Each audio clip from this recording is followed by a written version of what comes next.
Oke, kita mulai dari yang nomor satu ya. What should X be so that is divisible by 11? Jadi berapa nilai X yang memenuhi supaya habis dibagi 11? Nah, bilangan yang habis dibagi 11 ya jumlah digit ganjilnya dikurangin jumlah digit genapnya nanti harus habis dibagi 11. Digit ganjil itu ya digit odd digit ya yang pertama, yang ketiga, yang ke 5 sama yang ketujuh. Ini kebetulan yang pertama satu, tiga, yang kedua, yang ketiga tiga, yang ke 5 X, yang ketujuh tujuh. Kebetulan odd juga ya. Jadi ya satu ditambah tiga ditambah X ditambah tujuh. Yang mana kalau dijumlahkan ya 11 plus tujuh. Sorry, 11 plus X ya. Kemudian untuk even digitnya atau digit genapnya, yang dimaksud even digit itu ya digit kedua ya. Digit keempat sama digit keenam. Oh ya, untuk digit ini ya, digit pertama itu ya satu ini. Urut jadi satu, kedua, ketiga, keempat, kelima, keenam, ketujuh gitu. Jadi pada saat kakak tadi bilang odd digit itu bilangannya yang, bukan digitnya yang ganjil, tapi nomor digitnya yang ganjil. Nomor digitnya yang odd ya. Yang ke satu ini kan odd ya kan, ketiga odd gitu kan. Nah kebetulan ini tadi sama gitu. Atau kalau bingung intinya selang-seling aja. Jadi yang digit yang pertama ini tadi ditambahkan yang ke tiga, kelima, ketujuh. Nah nanti dikurangkan dengan jumlah digit yang even gitu. Berapa ini? 2, 4 sama 6. Jadi ini 2 tambah 4 tambah 6. Kalau dijumlahkan dapatnya 12. Nah ini tinggal dikurangkan. Kalau dikurangin kan tinggal X min satu gitu kan. Nah, X-nya berapa supaya habis dibagi 11 kayak gitu. Nah, X kan nggak mungkin bilangan dua digit kan. X pasti satu digit. Nah, bilangan yang habis dibagi 11 X yang memenuhi kan berarti satu ya. Kenapa? Karena pada saat ini nol maka nol itu habis dibagi 11. Jadi jawaban untuk nomor satu adalah satu.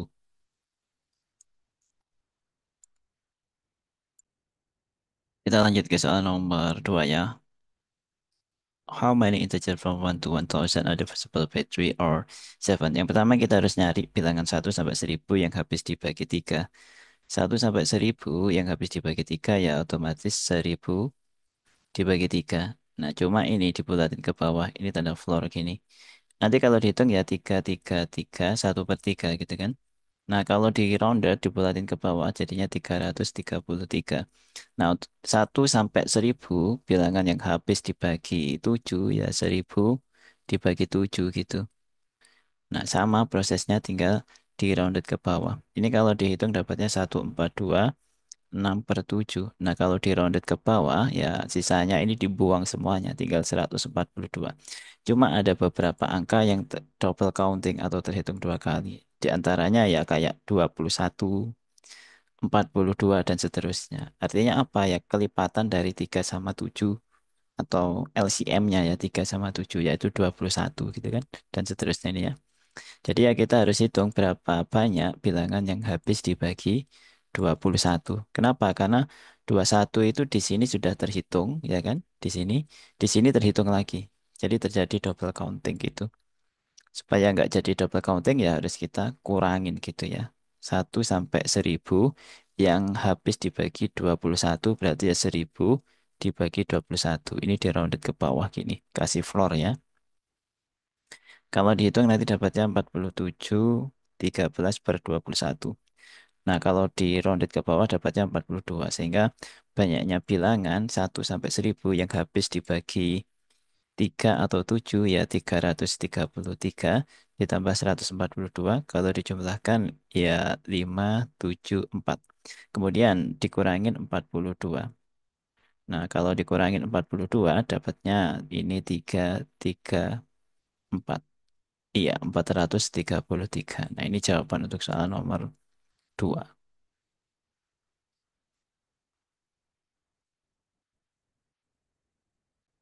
Kita ke nomor 3 ya. Evaluate the sum of ini. Ya, kita sudah nyari jumlahnya. Ya, ini kalau diperhatikan 1/2 itu bisa ditulis dalam bentuk 1 dibagi 1 kali 2. Demikian pula dengan 6. 6 itu kan 2 kali 3 ya. Jadi bisa dirubah dalam bentuk 1/2 kali 3. 12 juga gitu. 1/3 kali 4 dan seterusnya. 20 ini ya juga gitu. Kalau mau dilanjutin. Nah, dan seterusnya sampai yang terakhir ini 1/420 kalau ditulis dalam bentuk bilangan berurutan ya 420 itu 20 kali 21. Nah, sebenarnya kita pakai prinsip telescoping ya. Kalau sudah terbiasa, ini cepat sebenarnya. 1/1 ya kan, dikurangin 1/21. Dikali 1 per selisihnya ini. Selisihnya ini. Ini kan selisihnya 1. Berarti ya dikali 1/1 gitu. Kalau sudah terbiasa. 1/1 yang depan ini tadi ya. Dikurangi yang belakang ini 1/21. Nanti hasilnya ini dikali dengan selisihnya ini masing-masing bilangan ini. Karena ini selisihnya 1 kan. Yang merah ini kan barusan. Jadi ya 1/1. Yang mana satu yang atas ini sudah menjadi ketentuan satu ini. Satu yang bawah ini. Yang ngambilnya dari selisihnya ini tadi. Ya kan. Satu yang bawah ini. Kayak gitu. Nah, ini kalau dihitung maka dapatnya 20/21. Atau kalau pakai cara ya yang bisa dibilang rasional ya, kita ini pisah 1/1 kali 2 ini dipisah, jadinya 1/1 min 1/2 gitu. Nah, yang belakang juga gitu, 1/2 min 1/3. Nah, nanti adik-adik bisa cek sendiri. Yang mana yang dicek? Yang sini ini 1/1 min 1/2 hasilnya pasti 1/2. Demikian pula 1/2 dikurangin 1/3 hasilnya pasti ini. Nah, nanti kelihatan kalau dihitung kayak gitu. Nah, dan ini seterusnya sampai ke belakang sampai yang terakhir. Langsung aja ya, yang terakhir berarti 1/20 min 1/21. Nah, dengan metode ini namanya telescoping ya. Ini kan kecoret semuanya sebenarnya. Sampai mana? Sampai sini sehingga menyisakan yang depan sama yang belakang. Yang depan ya 1/1, yang notabene ini tadi kan. Yang belakang 1/21, yang sini tadi gitu. Oke. 1/1 per 1/21. Ya, kalau ini dihitung dapatnya 20/21. Sama aja ya, mau pakai metode yang mana. Biasanya kalau sudah terbiasa, pakai yang atas nggak jadi masalah sih. Atau pakai yang bawah juga boleh-boleh aja supaya kelihatan ada caranya gitu. Kita lanjut ke soal nomor 4 ya. How many positive integer solution X, Y.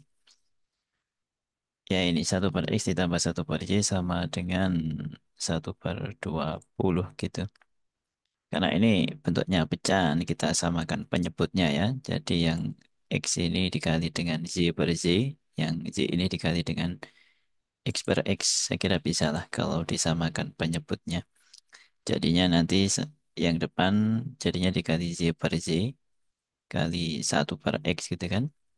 Ditambah yang belakang dikalikan dengan X/X ya. 1/Z dikali dengan X/X gini. Sama dengan 1/20. Nah, karena penyebutnya udah sama ya, jadinya ditulis dalam bentuk single fraction aja, X kali Z gini. Jadinya Z plus X sama dengan 1/20. Nah, ini tinggal dikali silang ya. Jangan lupa ini dikurung kalau dikali silang sehingga dapatnya ya 20 kali Z plus X gini. Yang kanan tetap X kali Z. Nah, ini kalau didistribusikan untuk buka kurungnya jadinya kan 20Z plus 20X sama dengan XZ. Kita pindah ke kanan semua sehingga akan kita peroleh 0 sama dengan XZ min 20X min 20Z.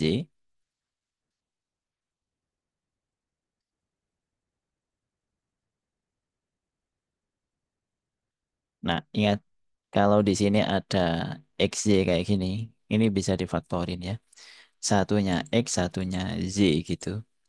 Sehingga ini kalau difaktorkan ya dapatnya X sama Z. Nah, untuk mendapatkan negatif 20X, ya ini kan X kali Z kan XZ gini kan. Nah, nanti kan X dikali belakangnya sini. Supaya dapat negatif 20, ya kita kalikan dengan negatif 20 di belakangnya sini. Demikian pula dengan Y-nya gitu ya. Y-nya kan supaya dapat negatif 20Z, ya Z ini harus dikali dengan sini. Negatif 20 gitu. Nah, ini bisa didistribusikan untuk cek gitu ya. Yang pertama, XY kali X kali Z ya. XY, X kali negatif 20 negatif 20 XY. Sorry, negatif 20X. Kemudian negatif 20Z. Negatif 20 kali Z ya, negatif 20. Kemudian negatif 20 kali negatif 20, 400. Jadi ini kan kalau didistribusikan, ketambahan 400 gini kan. Ya, karena di sini tadi nggak ada 400-nya ya, kita harus kurangin dengan 400 di sini. Min 400 gini. Nah, ini kalau dicek, didistribusikan untuk cek gitu ya, di-expand gitu kan, nanti akan balik lagi ke sini. Ya, 400-nya kita pindah ke sebelah kiri ya, gini ya. Nanti dapatnya ya negatif 400 jadi 400 gitu. Jadi 400 sama dengan X min 20 kali Z min 20.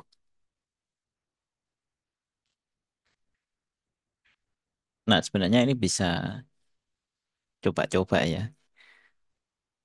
Kenapa? Karena ini bilangan positif, bilangan polar positif gitu kan. Jadi kemungkinan pertama kan ya 1, 400 dan seterusnya. Cuma kan nggak mungkin ini satu. Oh, mungkin sih. Karena kalau ini satu berarti X-nya 21 gitu ya. Oh ya, nggak ada masalah. Dan seterusnya gitu. Kita boleh ngitung manual seperti itu. Cuma ya banyak sekali nanti. Karena kita harus menghitung banyaknya faktor dari 400 ya kan. Dan kalau mau di list boleh untuk banyaknya faktor dari 400 kan ini satu. Nanti sini ngikutin aja. Kemudian ini dua, ini ngikutin. Kemudian yang habis membagi 400 kan bisa 4 dan seterusnya. Intinya kita harus mencari banyaknya faktor dari 400 gitu kan.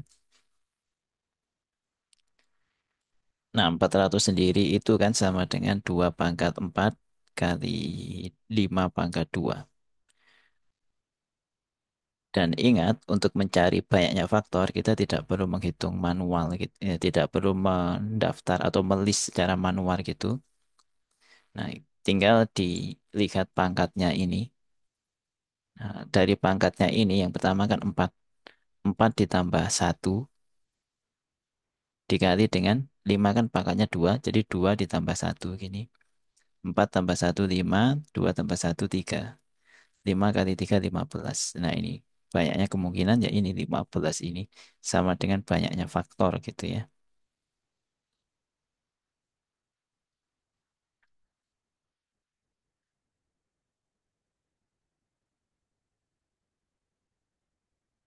Kita ke nomor 5 ya. What's the remainder when? Nah, ini 23 dipangkatin 22 pangkat 21 is divided by 26. Jadi kita suruh nyari sisanya kalau dibagi dengan 26 gitu ya. Ingat di sini 22 dipangkatin 21 duluan ya. Nah, baru nanti 23-nya dipangkatin hasilnya ini. Ini besar sekali gitu kan. Ya kita pakai Euler ya. Artinya kita sederhanakan dulu. 23 pangkat berapa yang dibagi 26 nanti sisa satu. Ya satu-satunya teorema yang dipakai ya Euler gitu ya. Jadi karena di sini 23 ya dibagi dengan 26. 23 pangkat sekian. Pangkatnya abaikan dulu. Dibagi 26 gitu prinsipnya. Artinya 23 kalau dipangkatin pi 26 ini bacanya pi gitu ya. Modulo 26 sama dengan 1. Pi 26 itu apa? Nah, pi 26 itu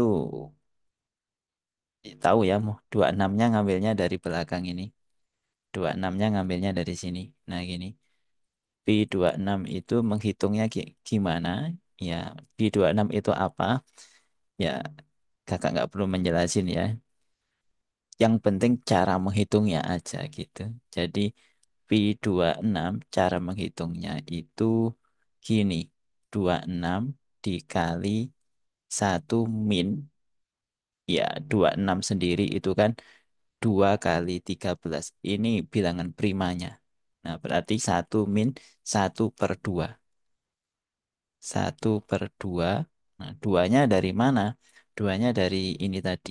Nah, ini dua sini ya. Kemudian yang belakang juga gitu.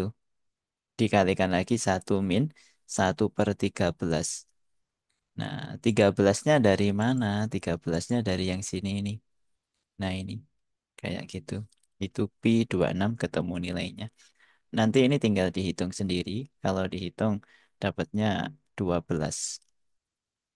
Sehingga kita bisa ambil kesimpulan 23 pangkat 12 modulo 26 itu kongruen dengan satu ya. Kongruen ini ya, bukan sama dengan, tapi kongruen. Kongruen itu sisanya sama gitu. Sisanya sama dengan satu gitu ya. Nah, kemudian selanjutnya ya kita cari ini yang di atas ini. Otomatis yang di atas ini karena 23 pangkat 12 dibagi 26 sisanya satu ya. Yang di atas ini kalau dibagi 12 sisa berapa gitu kan. Nah, nggak penting 12 kali berapa, yang penting ini sisanya berapa. Karena kan setiap 23 pangkat 12 sisanya pasti satu gitu. Ya sekarang kita harus menghitung 22 pangkat 21 dimodulkan dengan 12. Tahu ya, 12 itu dari mana? Dari sini. Karena setiap 23 pangkat 12 modulo 26 satu. Nah, sehingga ini tinggal dicari. Kalau dibagi 12 sisanya berapa gitu. Kita tahu 22 modulo 12 ini bisa langsung dibagi ya. 22 modulo 12 itu 10 gitu kan. Atau gini aja. Kakak pernah ngajarin yang di sini itu bisa ditambah atau dikurang dengan 12. Terserah berapa kali gitu kan. Ya, 22 dikurangin 12 saja. Sama dengan 10 dikurangin 12 lagi. Sama dengan min 2. Ya, kita pakai min 2 ini. Kenapa? Karena min 2 lebih sederhana secara nilai gitu kan. Sehingga lebih gampang nanti dalam menghitungnya.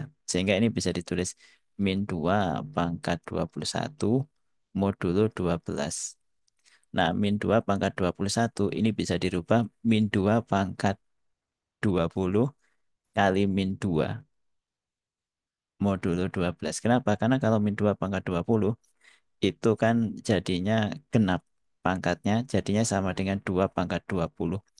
Min 2 di luar ini disimpan aja modulo 12. Nah, sekarang kita makainya kalau bingung manual aja.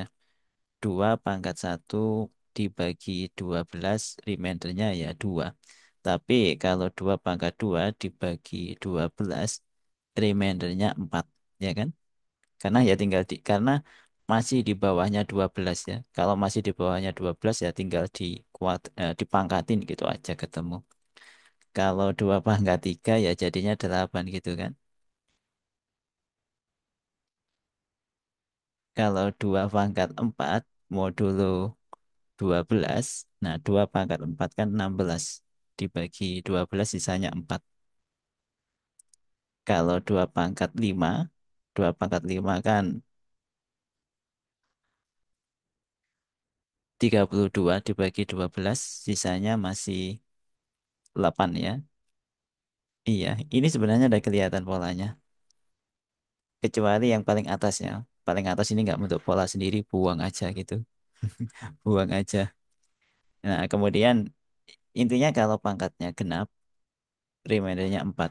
Kalau pangkatnya ganjil, remindernya 8 atau sisanya 8 gitu. Atau kalau ini even ya, kalau even 4, kalau odd 8 gitu aja. Nah, ini even ya kan, pangkatnya genap atau even. Karena pangkatnya genap atau even, maka remaindernya 4. Ya ini langsung dicari ya. 2 pangkat 20 dibagi 12, cari remaindernya dulu, nanti baru hasilnya dikali dengan min 2. Sehingga kita bisa ambil kesimpulan ya 2 pangkat 20 dibagi 12, remaindernya 4, dikali dengan min 2. Nah ini dapatnya min 8. Min 8 modulo 12. Nah kalau bingung, supaya jadi positif ya ini tinggal ditambah dengan 12. Min 8 kalau ditambah dengan 12 dapatnya 4. Ya otomatis ini kongruen dengan 4 gitu kan. 4 modulo 12. Ya ini yang kita pakai. Ini kongruen ya. Sama dengannya 3 gitu ya. Sehingga ini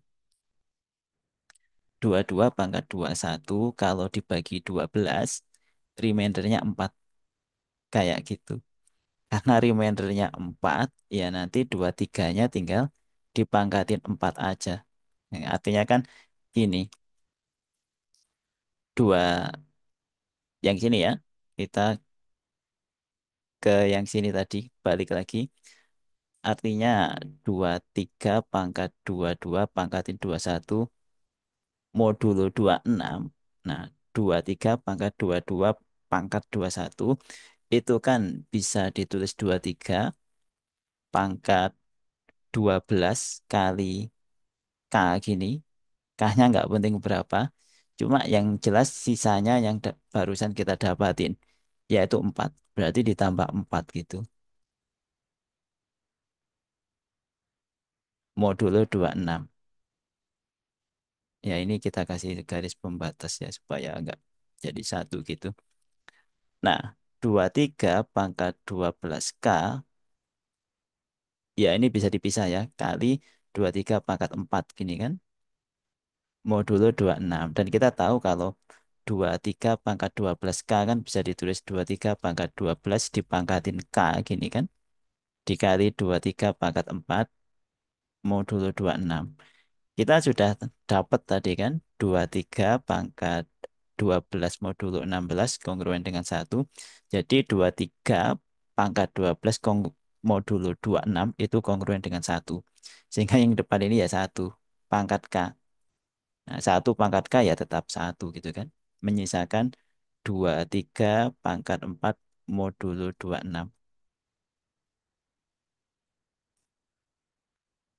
Kita tahu kalau 23 ini dipangkatin, ya langsung dikurangin aja ya dengan 26. Jadinya kan min 3 gitu kan. Nah, berarti dapatnya ini min 3 pangkat 4. Yang depan 1 tetap ya. Berarti min 3 pangkat 4 modulo 26. Min 3 pangkat 4 berarti ya 3 pangkat 4. 81. 81 dibagi dengan 26. Nanti sisanya 3. Nah, kongruen dengan 3. Nah, ini jawaban untuk soal nomor 5 ya. Cukup banyak, banyak, cukup panjang gitu maksudnya ya. Cukup panjang dan ini Euler ini harus dihafalin ya. Oke.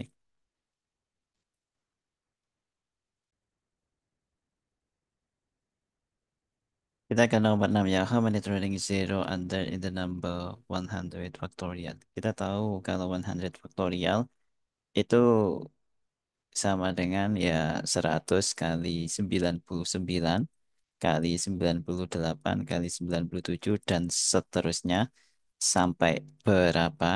Sampai satu nanti ya terakhir. Kayak gitu. Nah, yang ditanyakan how many trailing zero? Trailing zero itu ya belakangnya nanti kalau dikalikan kan ada 000 gitu kan. Nah, nolnya ini ada berapa yang paling belakang gitu. Kok ada 0 bukan ya? Ini ada berapa gitu kan. Ya, yang menyebabkan 0 di belakang itu kan angka 5 dan angka 2. Kalau dikalikan kan 10, ya kan? Nah, ini yang menyebabkan 0 di belakang. Kira-kira lebih banyak mana? 5 sama 2-nya? Lebih banyak duanya kan? Karena 2 kan 2, 4. Ini kan sudah ada 3 duanya. Kemudian baru ada 1 5 gitu kan. Nah, angka 2 ini percuma kan? Nggak akan jadi nol kalau nggak ada pasangannya angka 5. Dan angka 5-nya kan lebih sedikit daripada angka 2-nya. Otomatis kita tinggal menghitung angka 5-nya ada berapa. Yang ada angka 5-nya kan ya kelipatan dari 5. Kelipatan dari 5 itu bisa 5, 10, 15, dan seterusnya. Pertanyaannya ada berapa kelipatan dari 5? Mulai dari 1 sampai 100. Ya 100 dibagi 5 gitu kan. Di floor gitu ya. 100 bagi 5, kemudian kasih tanda floor gini. Ya kalau dihitung kebetulan pas ya 20, jadi ya sudah langsung dapat. Nah cuma kan ada beberapa angka yang terdiri dari dua angka 5 baru terhitung satu. Contohnya 25. Nah 25 kan terdiri dari dua angka 5. Itu baru terhitung satu. Selain itu berapa? 50, 75, dan seterusnya. Atau ya yang belum dihitung ada berapa ya? Ya kelipatan dari 25 atau kelipatan dari 5 kuadrat yang belum dihitung ya. Berarti ya 100 dibagi 5 kuadrat kayak gitu. Berarti dapatnya 100 bagi 25 ya 4. Nah, sebenarnya ini bentuk pola juga. Nanti di bawahnya kalau mau dikejar ya, misalkan ini nggak cuma sampai 100, sampai 1000 gitu misalkan. Ya ini masih harus dibagi lagi. 1000. Ini kalau 1000 ya ini dikasih 0 gini ya. Yang bawahnya ini 5 pangkat 3. Nanti bawahnya lagi 5 pangkat 4 gitu di floor semua gitu. Cuma kalau cuma sampai 100, nanti 100 dibagi 5 pangkat 3. Nah hasilnya kan nggak sampai 1. 100 dibagi 125 kan. 100 dibagi 125. Nah kalau di rounded ke bawah ya 0 ya. Kayak gitu. Jadi ya cukup yang atas itu aja. 20 ditambah 4 kalau dijumlahkan sama dengan 24 ya. Nah, ini jawaban untuk soal nomor 6 ya.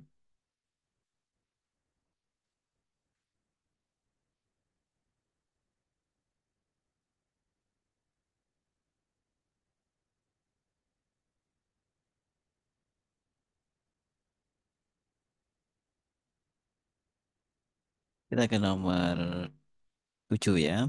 Nah, how many different triangle do you see?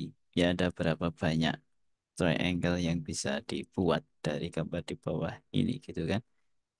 Nah, yang pertama yang kecil-kecil kayak gini ini ada berapa ini? Satu, dua, kemudian ini tiga, empat, lima, enam, tujuh, delapan. Ada 8 triangle ya yang bisa dibuat. Itu yang terdiri dari satu part gitu aja. Itu ada 8. Nah, kemudian yang terdiri dari dua part, misalkan kayak gini. Nah, ini satu, kemudian bawahnya lagi sini, dua, kemudian sini ya, tiga, kemudian sini empat. Jadi ada 4 ya, yang terdiri dari dua part atau dua bagian gitu.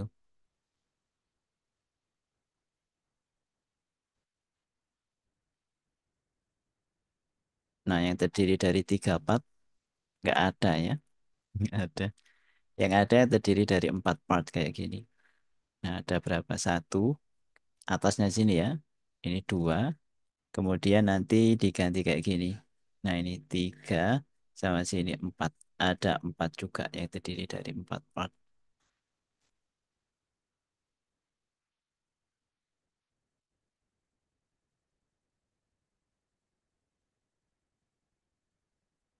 Sehingga kalau dijumlahkan ya ini 8 tambah 8, 8 tambah 4 tambah 4 ya. Sama dengan 16. Ini ya jawaban untuk soal nomor 7 ya.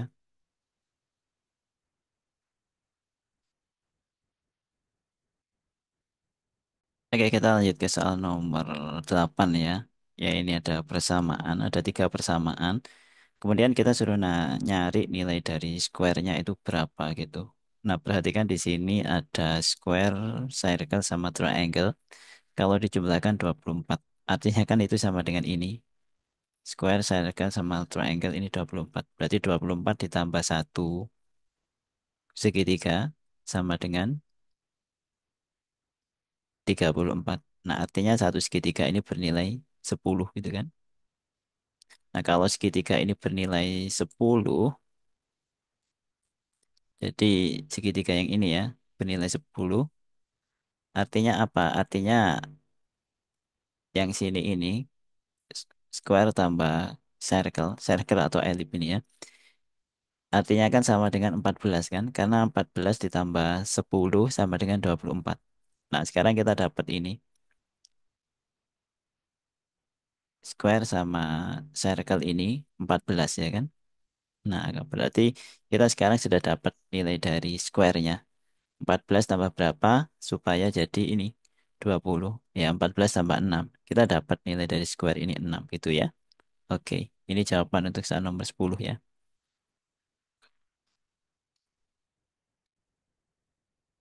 Jawaban untuk soal nomor 8 ya, kok nomor 10.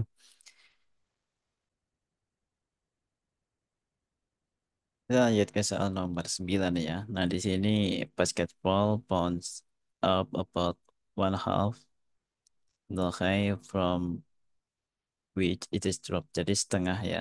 Naiknya itu dari di mana dia dijatuhkan.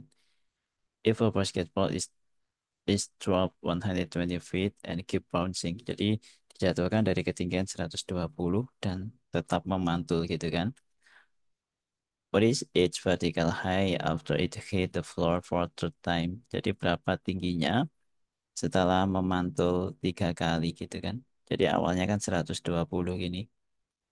Ini 120. Kemudian setelah yang pertama kali mantul, nah ini tinggal setengahnya gitu. Yaitu 60 gitu. Nah, nanti turun lagi kan setelah mantul. Nah, setelah nyampe 60 ini. Nah, ini turun lagi, mantul lagi. Ini yang kedua kalinya ya. Tinggal setengahnya lagi gitu. Yaitu tinggal 30 ya. Nah, setelah nanti mencapai setengahnya, yaitu 30 ini. Nanti turun lagi. Turun lagi. Nah, ini yang ketiga kalinya. Nah, nanti mantul lagi ya setengahnya. Berapa ini? 15. Ya, yang ditanyakan kan setelah ketiga kan, ya cukup setelah 3 kalinya. 1, 2, 3 berarti ini 15 feet ya jawabnya. Oke.